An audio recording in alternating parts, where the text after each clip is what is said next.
Boa tarde. Feira do Milho mantém preço do ano passado, mas volume de vendas é menor. Estados terão de colaborar com o governo federal para receber verbas do SUSP, Sistema Único de Segurança Pública. Meu convidado hoje é o professor Carlos Alberto, pré-candidato ao governo pelo PSOL. Ele é o segundo entrevistado do Band Eleições 2018 na corrida estadual. Terça-feira, 12 de junho de 2018. Eu sou Diógenes Dantas, o RN Acontece está começando.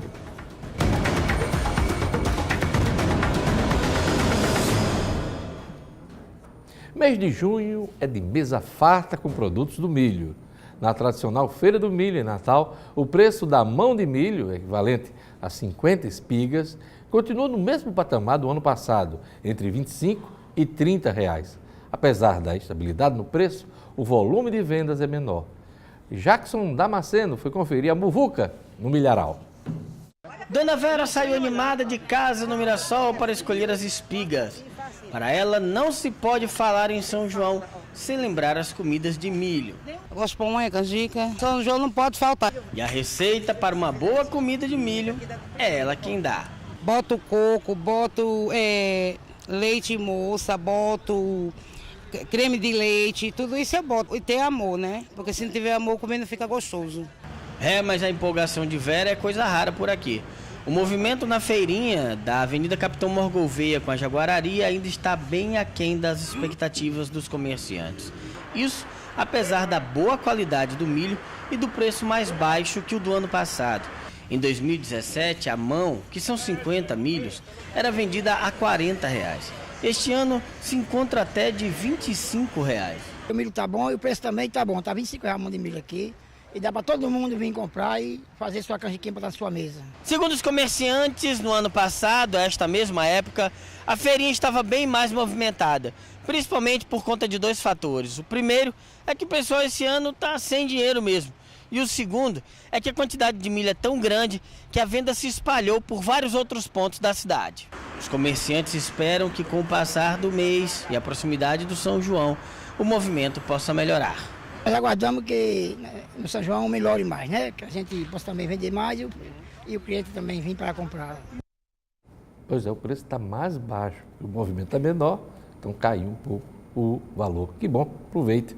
Olha, o presidente Michel Temer sancionou ontem a lei que cria o Sistema Único de Segurança Pública, o SUSP. Para receber verbas do sistema, os estados terão que colaborar, hein?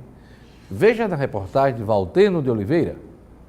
A situação no Rio de Janeiro, sob intervenção federal na segurança pública desde fevereiro e a proximidade das eleições, apressaram governo e Congresso, que aprovou em maio o Sistema Único de Segurança ligado ao Ministério Extraordinário da Segurança Pública. O projeto foi sancionado hoje pelo presidente Michel Temer, que também assinou uma medida provisória que transfere recursos das loterias federais para a segurança dos estados. A previsão é de que esse ano o repasse seja de 800 milhões de reais e que até 2022 chegue a 4 bilhões e 300 milhões. A lei prevê que instituições federais, estaduais e municipais atuem em operações combinadas e compartilhem informações, tais como ocorrências, rastreamento de armas e munições. Caso os estados não atualizem os dados criminais no prazo de 2 anos, o governo federal poderá congelar o repasse do dinheiro. Além de garantir mais recursos para a segurança pública, outro desafio para a implantação do sistema unificado é a participação efetiva dos governadores, a quem estão submetidos os comandos das polícias civis e militares, que na maioria das vezes não se comunicam entre si. Imagine, então, entre as polícias dos estados. Você consegue tirar praticamente 27 carteiras de identidade, 27 CPFs e outros documentos, né, que um estado não sabe que você tirou em outro. Então, um dos itens do SUSP é essa questão de unificar a documentação, o que facilita demais o trabalho do sistema de segurança pública. Para esse especialista em segurança, desta vez mais do que intenções, as propostas têm força de lei. Só depende da vontade política. E pedindo que esse ministério seja moeda de troca para barganha política, porque é um ministério técnico e que pode, no médio prazo, produzir um resultado satisfatório. É isso aí, a gente espera que esse ministério e esse sistema funcione a partir de agora. Olha, veja a seguir minha entrevista com o professor Carlos Alberto, pré-candidato ao governo pelo PSOL. Ele é o segundo entrevistado do Band Eleições 2018 na corrida estadual. O RN acontece em volta em instantes.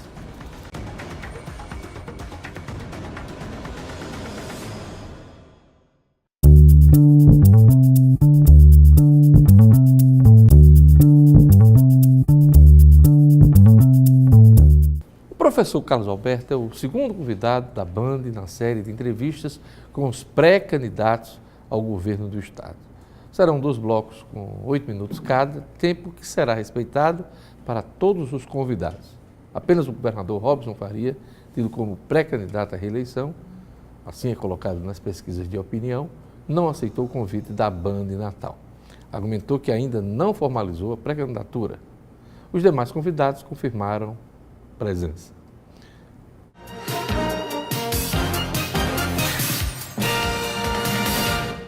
Carlos Alberto nasceu em São Paulo no dia 2 de maio de 1968. É doutor em administração pela USP e atua como professor da UFRN desde 1999. Quando jovem, foi eleito presidente do Centro Cívico Juvino Barreto. Na mesma época, participou da campanha Direta e Já. Como estudante universitário, foi vice-presidente do Centro Acadêmico do curso de Administração da UFRN. Como profissional, foi conselheiro e vice-presidente do Conselho Regional de Administração. Na esfera pública, atuou como subsecretário de Turismo do Rio Grande do Norte e coordenador do PRODETUR, Programa de Ação para o Desenvolvimento do Turismo do Nordeste. Carlos Alberto já foi candidato a vice-prefeito de Natal e a deputado federal pelo Rio Grande do Norte. Boa tarde, professor Carlos Alberto. O estado do Rio Grande do Norte apresenta um desequilíbrio fiscal há bastante tempo. Como é que o senhor pretende encarar essa questão? Boa tarde, telespectadores. Diógenes, principalmente zelando pelo dinheiro público. O estado do Rio Grande do Norte precisa comprar melhor, precisa gastar melhor o seu dinheiro. Então, a gente encontra no estado vários momentos de dispensa de licitação na gestão pública de maneira geral, de situações emergenciais que são feitas naquela compra mal planejada. Eu acho que organizando as compras do estado é um primeiro passo para equilibrar as contas. A questão previdenciária é muito importante, ela passa por uma renegociação, acho que em termos de Brasil, o déficit previdenciário do Rio Grande do Norte é muito alto, é de 1.440 bilhões, aí uns 120 milhões por mês. Isso precisa ser resolvido nacionalmente. E nós precisamos, principalmente, fazer a economia do Rio Grande do Norte voltar a crescer. Para esse equilíbrio acontecer, a economia tem que crescer. O Estado passou, ao longo dos últimos anos, elevando demasiadamente as alíquotas de ICMS. Então, nós tiramos dinheiro do consumo, a população não tem mais renda para consumir, a economia parou de circular e prejudicou o nosso crescimento. Isso é uma das principais causas. O senhor falou em reforma da Previdência e eu pergunto, o senhor tem uma ideia de reforma ou vai esperar o que está sendo discutido no Plano Nacional? A discussão vai ter que passar pelo Plano Nacional. O problema não é só do Rio Grande do Norte. A solução tem que ser conjunta. Então o senhor não tem ainda uma ideia do que pode fazer, porque há uma cobrança até de uma discussão disso na Assembleia Legislativa. A arrecadação é pequena para pagar a folha de pensionistas do Estado, né, de servidores. Há um déficit hoje, se eu não me engano, 130 milhões de reais mensais. Dá 1 bilhão 440 por ano previsto no orçamento do Estado. É bastante excessivo. Eu lhe pergunto, a capacidade de investimento do Estado também há muito tempo é nula, é zero, admitida até pela área econômica do atual governo. Exato. Como resolver essa questão? Nós não temos capacidade de investimento, nós não temos capacidade de captar recursos de bancos internacionais, porque nossa capacidade de pagamento é muito baixa. Nós não temos como... É como se você não passasse na análise de crédito quando você fosse pedir um financiamento para comprar alguma coisa no comércio. Nós não demonstramos capacidade econômica. Nossa economia sucessivos recordes de arrecadação e nós fomos retirando o dinheiro da economia e o dinheiro parou de circular no Rio Grande do Norte. Apesar de ser um estado muito pouco endividado, o Rio Grande do Norte é o segundo estado menos endividado do Brasil, mas ele não tem capacidade econômica para assumir financiamentos. Então, nosso desenvolvimento econômico está travado. Nós precisamos, então, talvez começar com a política de redução gradual das alíquotas de ICMS para fazer a economia voltar a crescer, para ter dinheiro nas camadas básicas da população, para todo mundo ter renda e essa arrecadação crescer pelo giro da economia e não por alíquotas absurdamente altas. Em recente entrevista, o senhor fez duras críticas à política de incentivos do atual governo. Como é que o senhor pretende encarar essa questão, até para gerar uma folga de caixa no Tesouro Estadual? É verdade. O Rio Grande do Norte tem mais de 10 mil indústrias e apenas 84 são contempladas pelo PROAD. Essas 84 recebem uma renúncia fiscal de aproximadamente 300 milhões. Em 2019 já está previsto quase 320 milhões de renúncia fiscal. E essas empresas só geram 24 mil empregos. No Rio Grande do Norte nós temos mais de 1.400.000 pessoas empregadas. Então, na verdade, a política de desenvolvimento industrial fracassou. O Rio Grande do Norte vem se desindustrializando ao longo dos anos. Nós temos que criar novos programas para apoiar a base da economia. Vão apoiar o pequeno agricultor, a agricultura irrigada, a agricultura familiar, o pequeno pecuarista, o pequeno industrial. Vamos criar riqueza do interior para a capital, de baixo para cima. Há quem fala na necessidade, professor Carlos Alberto, a necessidade de enxugamento da folha de servidores do Estado. O atual governador, no momento de crise, chegou até a aventar a possibilidade de fazer algumas exonerações permitidas em lei. Como é que o senhor vai tratar essa questão salarial, até porque nós temos aí uma crise de pagamento, inclusive, dessa folha? É verdade. O governo tem que cortar os cargos comissionados. Na verdade, o serviço público tem que se profissionalizar, ele tem que ser técnico. Então, nós não podemos fazer barganha política de entregar secretarias e encher de cargos comissionados pessoas que não são de carreira pública. O atual governo disse que o número de cargos comissionados é pouco em relação ao conjunto maior e em relação até ao número de outros estados. Nós temos que cortar. Então, nós temos que fazer uma grande auditoria na folha, tirando todos esses cargos comissionados. Nós temos que valorizar o servidor público e nós temos que empoderá-lo, para ele recuperar a motivação para o trabalho, o compromisso com a gestão pública. Essa é a principal coisa a se fazer.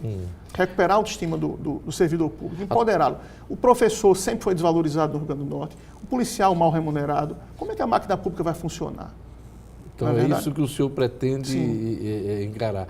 Com relação ao calendário, o senhor pretende voltar a ter que o administrador, o gestor, respeite um calendário para o serviço público? Claro. O empregado ele tem que confiar no patrão, o servidor público tem que confiar no governador, tem que confiar no governo. Como é que você, pagando atrasado, você quebra o elo de confiança que deve existir na relação trabalhista? Então, você tem que ter um calendário e cumprir o calendário. Isso é falta de planejamento, não é verdade? Você sabe, você tem a previsão de arrecadação, você tem a previsão de gastos, tem onde cortar para não deixar acontecer isso.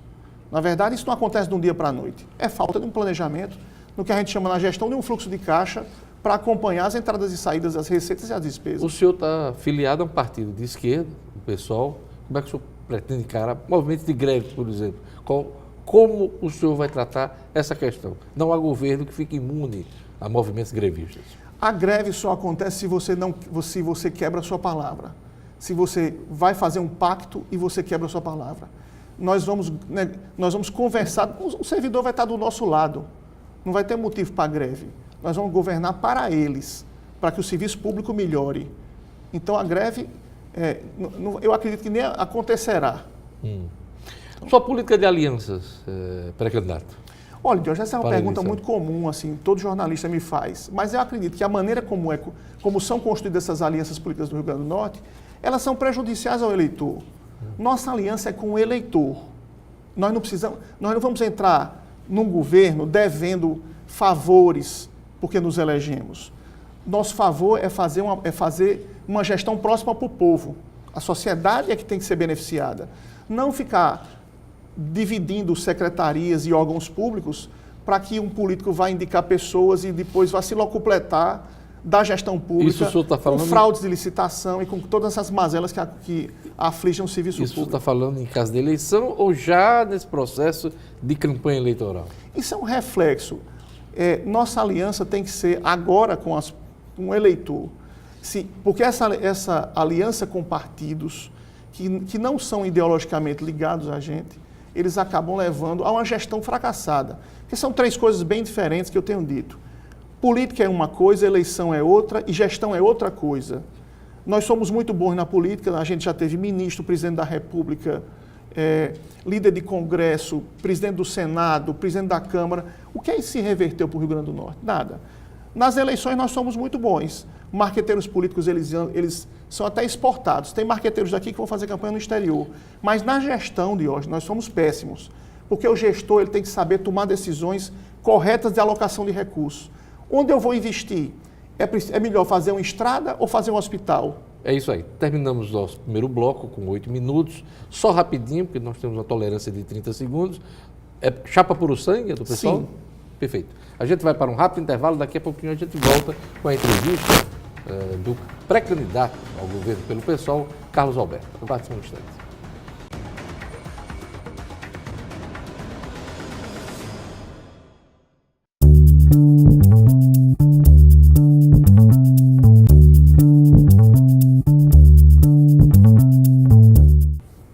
Estamos de volta com uma série de entrevistas com os pré-candidatos ao governo no Band Eleições 2018. Nós hoje estamos entrevistando o professor Carlos Alberto, pré-candidato do PSOL. O assunto agora, segurança pública. O Rio Grande do Norte segue aí assombrado com o aumento dos índices de violência, também de assassinatos. No Atlas da Violência a gente aí está figurando aí como recordista negativo, né? Como enfrentar a questão? Qual é a sua ideia para o plano de segurança pública? Diógenes, dando capacidade investigativa à polícia. Então, esse ano já se mataram 15 policiais. Já houve mais de 900 assassinatos no Rio Grande do Norte. Aí eu pergunto, quem são os assassinos? A capacidade investigativa da polícia hoje é mínima. 10% desses crimes são investigados e solucionados. Se a gente não colocar essas pessoas na cadeia, não vai resolver. Então, nós temos que investir maciçamente na capacidade de investigação da polícia. Não é militarizando um policial em cada esquina com um fuzil. Isso não vai resolver nunca. Mas nós temos que combater o crime organizado, o assalto a banco, o tráfico de drogas, as grandes quadrilhas. Se nós fizermos isso, nós vamos resolver a segurança. É dando condições de trabalho para a polícia investigar seus crimes. O presidente Michel Temer acabou de sancionar a lei que cria o Sistema Único de Segurança Pública. E agora o governo federal cobra uma maior colaboração, participação dos estados para que possam receber recursos desse sistema. O senhor acha que... Como é que o Rio Grande do Norte deve se comportar a partir de agora? Já era para ter acontecido. Então, essa questão de fronteira, por exemplo, nós temos que policiar as fronteiras. Então, nós temos que... Essa integração entre as polícias é muito necessária, porque o criminoso passa de um estado para o outro, usa identidade falsa, cada estado ele tem uma identidade diferente. Então, isso é muito importante. O senhor não acha claro, que atrasou essa isso. colaboração existe hoje, não? Não, ela é muito tímida. Se os softwares não se comunicam, os sistemas das polícias não se comunicam, não vai funcionar. Então, nós temos que ter acesso aos bancos de dados dos outros. O assunto de segurança pública sempre foi tratado como questão dos estados, né? Exato, constitucionalmente. Constitucionalmente isso é colocado, né, dessa forma. A partir de hoje, não é bem assim? Não, mas a integração das polícias, a parte da execução, ela é estadual, mas o acesso aos bancos de dados, o governo federal apoiar os estados na inteligência, isso é muito bem-vindo. E os recursos também. Também, né? Claro, porque senão não consegue. E que custa caro... Hoje o Pacto Federativo concentrou os recursos todos em Brasília. Se nós não tivermos agilidade na captação de recursos com convênios federais, o Estado não consegue gerir. O senhor falou num assunto caro para os parlamentares em Brasília, que era a questão do Pacto Federativo. Quando, de uma vez por todas, esse assunto vai ser tratado com seriedade entre os entes federados aqui, principalmente pela União, que não quer abrir mão de recursos? Quando a qualidade do Congresso melhorar, eu acho que o eleitor tem que valorizar muito o voto dele para deputado federal e para senador também. E como é que o pessoal encara essa questão? Se nós não mudarmos a qualidade da nossa bancada, cada estado fizer isso, as leis não vão se modernizar. Então eles ficam lá negociando emendas, muitas vezes inócuas, coisa muito pequena para um município e outro, para usar como barganha política, a qualidade do legislativo nosso é um desastre. E como é que o pessoal encara essa questão? Tem já uma posição firmada? Nós temos nossos candidatos, aí nós temos 12 pré-candidatos a deputado federal, 2 candidatos ao Senado e vamos lutar para que eles cheguem lá. Tá, mas do ponto de vista do Pacto Federativo, existe uma posição firmada ou é uma coisa ainda que vai ser discutida no Congresso Nacional? Olha, o pessoal apoia a boa gestão pública. Então, assim, independente de onde o dinheiro esteja, se esteja no município, no estado, ou no Brasil, ou na federação, nós temos que ter um olhar sobre o dinheiro público com mais critérios. Então, nós temos 2 prefeituras aqui exemplares do Rio Grande do Norte, Jaçanã e Janduís. Então, nós zelamos pelo dinheiro público. Se tivesse um pacto federativo que esses municípios pudessem contar com mais recursos, é claro que a gestão do município melhoraria. Mas depende da qualidade também do município e da gestão pública naquele município. Se for uma gestão compartilhada, uma gestão que a comunidade seja ouvida, que defina as prioridades na gestão, a gestão será boa. Educação. O senhor professor conhece bem a área, né? Como melhorar o índice, os índices do Rio Grande do Norte nessa área? Olha, nossa avaliação de IDEB é a pior possível. Nós temos... As piores notas, né? Nós temos o segundo pior ensino médio do Brasil e nós temos o terceiro pior ensino fundamental. Então a situação é desastrosa. 91 mil jovens deixaram as escolas no Rio Grande do Norte nos últimos 10 anos. Nós perdemos 91 mil matrículas. Então está acontecendo alguma coisa errada. Então, ao longo de sucessivos anos de desvalorização da carreira do professor, do abandono da educação, o reflexo está acontecendo hoje. O Rio Grande do Norte tem um número aproximado de 15 mil analfabetos. Mas o que preocupa é que no futuro nós continuaremos com esse número, porque nós temos 15% dos jovens fora das escolas. Então eles serão novos analfabetos funcionais dessa vez. Saberão ler e escrever, mas são pessoas que vão ter difícil inserção no mercado. Então nós carregaremos esse peso. Então nossa política de Estado, eu digo isso porque tem que ser além de um programa de governo, nós temos que conscientizar todos que nós precisamos investir maciçamente na educação. Foi criada aí uma lei para investir mais recursos e também a criação do piso nacional dos professores. Nada disso... Atenuou, mas o que nós vemos, por exemplo, as escolas, elas não têm verba para se manter. Você vê a situação das escolas públicas, é uma situação muito difícil em termos de infraestrutura. Isso acaba desmotivando o aluno a ir para a sala de aula. Então nós precisamos modernizar a educação também e valorizar o capital humano que nós temos, as pessoas. Eu queria que o senhor avaliasse a saúde pública e o que é que o senhor pretende mudar. Diógenes, nós visitamos nos últimos 10 dias 3 hospitais regionais do Rio Grande do Norte. Nós fomos em Currais Novos, no Mariano, Dr. Mariano Coelho, acho. Nós fomos ao Hospital Regional de Caraúbas, nós fomos ao Hospital Regional Tarcísio Maia, em Mossoró. O que nós vemos é hospitais antigos que precisam se modernizar. Quando você compara a rede pública e a rede privada, você vê uma imensa diferença. Mas as duas são mantidas pelo SUS. Existe algum motivo que leva a rede pública a estar se sucateando, porque ela está competindo com a rede privada. Então, às vezes, querem que a saúde pública não funcione para esse paciente ser deslocado para a saúde privada. Em Mossoró, nós encontramos 38 pessoas em macas nos corredores. Uma situação de aflição, de agonia. Eu juro não consegui passar muito tempo lá dentro. Então, a gente vê as pessoas na velhice, precisando de um leito para ficar curado e está ali abandonado numa maca, num corredor, com um colchão desconfortável, velhos. Então, é uma situação muito preocupante. Nós precisamos modernizar os hospitais regionais, dar infraestrutura, porque o material humano nosso é muito bom. E as pessoas são os abnegados, que querem uma saúde pública melhor.